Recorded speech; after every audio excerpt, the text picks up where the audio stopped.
3, 2, 1. There may be a... And Como's Don Usher reports the empire builder of the Skagit Valley has a full steam of full head of steam to make his dream train. Roll Sony run. B. A trial date has tentatively been set for January 27th. At the King Corny take two. At the King Corny What the future holds for Seattle-based Pan American employees outlined this morning by that troubled airline's new president. News 4's Sugar Ray Leonard remains one of America's most popular athletes. The former welterweight champion captured captured all of our admiration. He was really great. And we have to thank John Leffler of our uterus. Oh, my goodness. That's the news for this Friday night. Thanks for joining us. Don't forget to turn your clocks back. Have a good weekend. Good night. Threatened. Now, this story not only will touch someone like Brian, who has an identical twin, but it should touch all of you. It's about two two-year-old twins from, why is it so hard for me to say? Well, this first story Brian's going to relate to because it's about two twin-year-olds, two-year-old twins. Well, Brian's not only going to relate to the story about two twin-year-old boys from Charlotte, North Carolina, two-year-old twin boys. So Brian's going to really be able to relate to our first story because it's about two twin-year-old boys. Twin-year-olds? Two twin-year-old. Well, that's why Brian can probably relate to this story. But anyone out there is going to really be touched by it.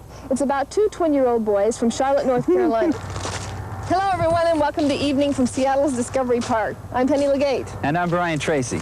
Our first story tonight is all about something that I can really relate to. It's about twins.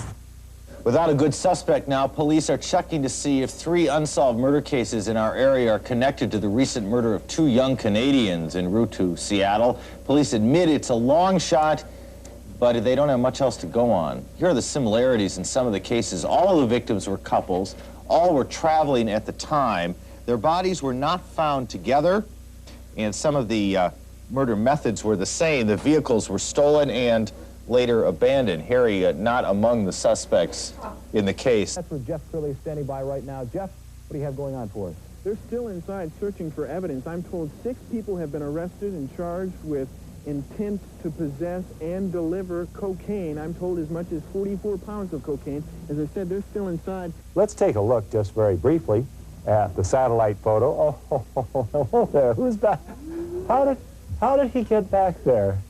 The lows will be in the upper 30s, the highs will be in the upper 40s, and I'm going to talk to one of the real weather experts. Would you please step up here, sir? It's Friday the 13th. That's right. That's right. Now tomorrow's forecast.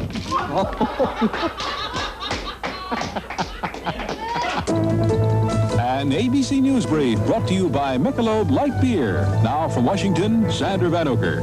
Good evening. Coach, I mean, you've been a player, an all-star, you've coached great teams, and going into it another season, what are your thoughts? Well, I've been in this game since I've been black. For a long time. And How's your summer been? Busy.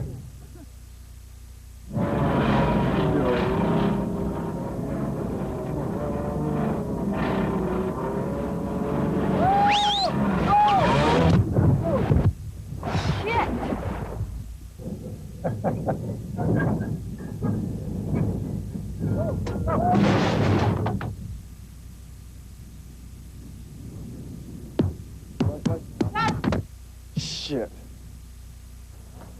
I hear get the red. How you feeling? Watch it. From ABC, this is World News Tonight with Peter Jennings. Reporting tonight from Tokyo.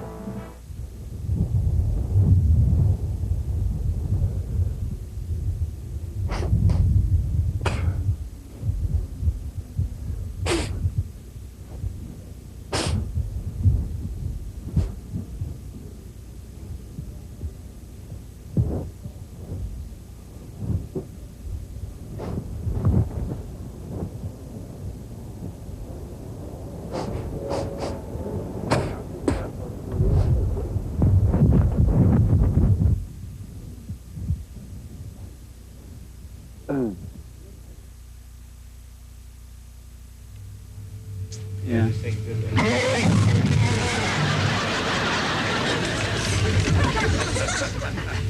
got her. You think that on tape? Yeah, with tape was rolling.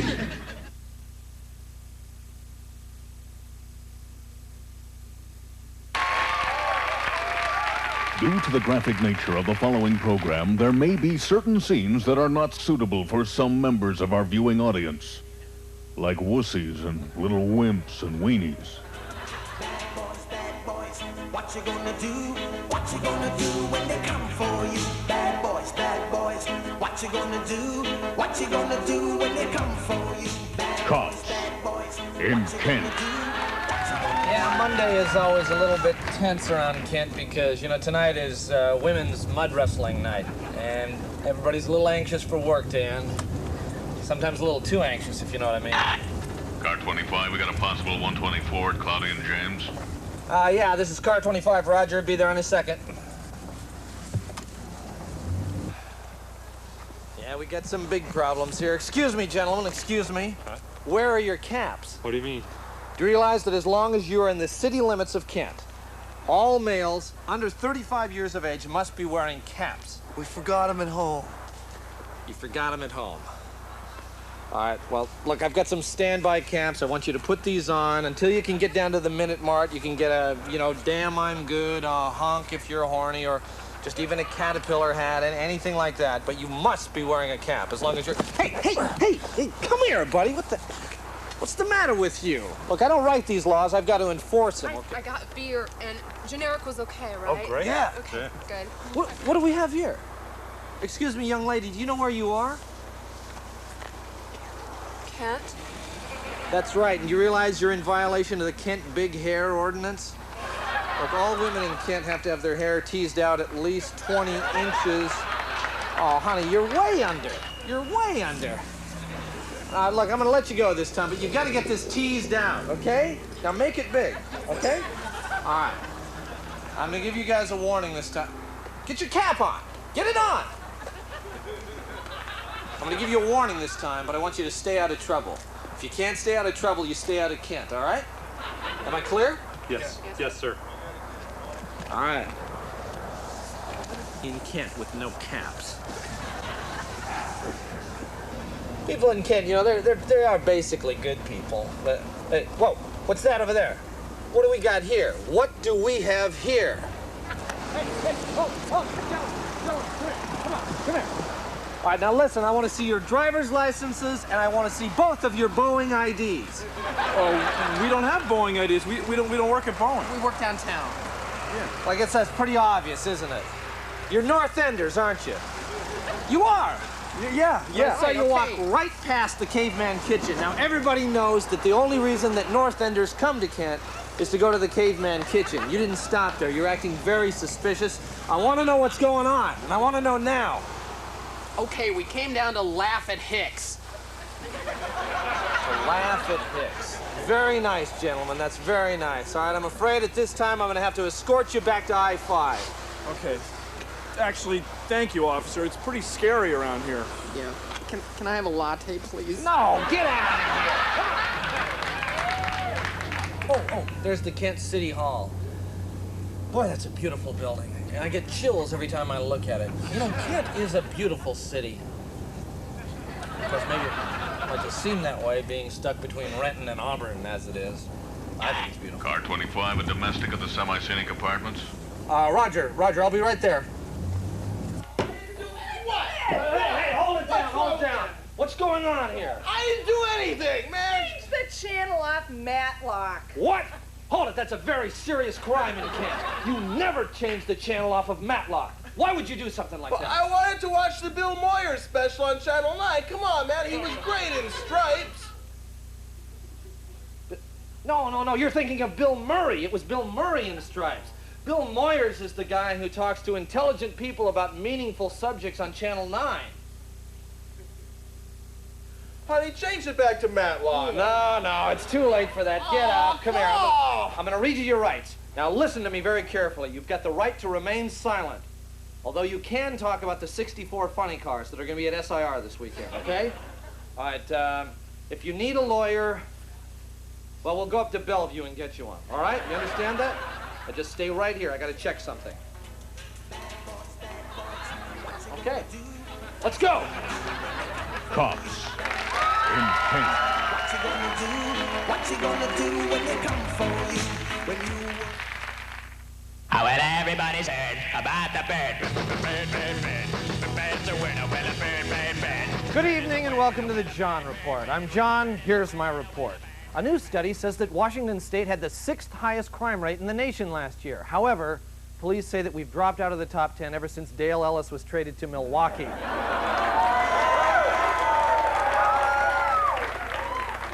Green River Community College is searching for candidates for its Distinguished Alumni Award. Any graduate of the school with a full-time job is encouraged to apply. Travel agents in Bellingham were swamped by requests to fly to Iraq after a report from Kurdish rebels said that Iraqi planes were dropping acid. The city of Seattle held a workshop on home financing for middle-income buyers this week. The main emphasis of the seminar was how to borrow money from your parents. Costco has now begun to sell cars. The cars are brand new models and come in gigantic plastic tubs, 10 at a time. Costco officials say that each car will also be outfitted with special roof racks designed to hold those 10-gallon buckets of tartar sauce. Recommend magazine did not list any Northwest cities among its choices for sexiest travel destinations. However, Algona was mentioned in a similar poll by Women Who Dig Guys with Big Beer Guts magazine. Police found 1,800 pounds of explosives in the garage of a house in Ballard. The owner said he was merely arming up for the next appearance of Herschel. Nordstrom will hold a combined financial planning and fashion seminar this Tuesday and Wednesday. If you've got questions on what to wear to your foreclosure, they can show you some nice faded overalls. The president of Stanford University paid for his hot tub and wedding reception with money that was supposed to be used for research. He defended his actions by saying they were part of an experiment on how hot tubbing wives affected the heads of elitist colleges. Los Angeles County is going to start selling advertising space on the uniforms of county employees. The Washington State Ferry System wants to start a similar program and has already lined up Lazy Boy as a sponsor. The Seattle Times TV log now has a computer code that helps people who aren't smart enough to program their VCRs. Editors say it complements Emmett Watson's column, which is for people who aren't smart enough to turn the page. Finally, students from a Bremerton high school finished first and second in a regional citizen bee to determine their knowledge of civics and geography. Both Bremerton students aced the final question, which was, name a tired old rundown town about an hour ferry ride from Seattle.